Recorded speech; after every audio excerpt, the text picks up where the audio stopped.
Polda Metro Jaya menetapkan sebanyak 43 orang tersangka, di mana satu di antaranya adalah seorang anak berusia di bawah 18 tahun terkait dugaan aksi anarkis dalam unjuk rasa sepanjang akhir pekan Agustus lalu.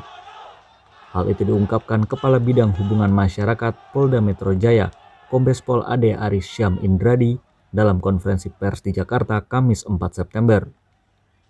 Para tersangka terbagi ke dalam dua kelompok atau klaster, yakni mereka yang dituduh melakukan penghasutan untuk melakukan aksi anarkis melalui unggahan media sosial dan klaster pelaku aksi anarkis. Aksi anarkis yang dilakukan termasuk membuat bom molotov, membakar kendaraan, merusak fasilitas kepolisian seperti Mapolsek dan halte serta separator jalan Trans Jakarta, hingga melawan dan melukai petugas serta mencuri dan melakukan perampasan.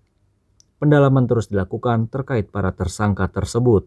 Saat ini Polda Metro Jaya masih terus mengembangkan, melakukan pendalaman untuk mengungkap tuntas peristiwa kerusuhan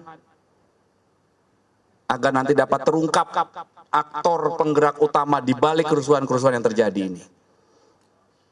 Kemudian perlu kami sampaikan bahwa Bapak Kapolda Metro Jaya berkomitmen menjaga Jakarta, rekan-rekan.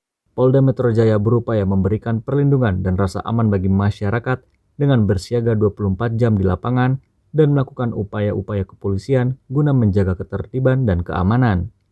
Dari Jakarta, Arya Cindiara, Ibnu Zaki, Kantor Berita Antara mewartakan.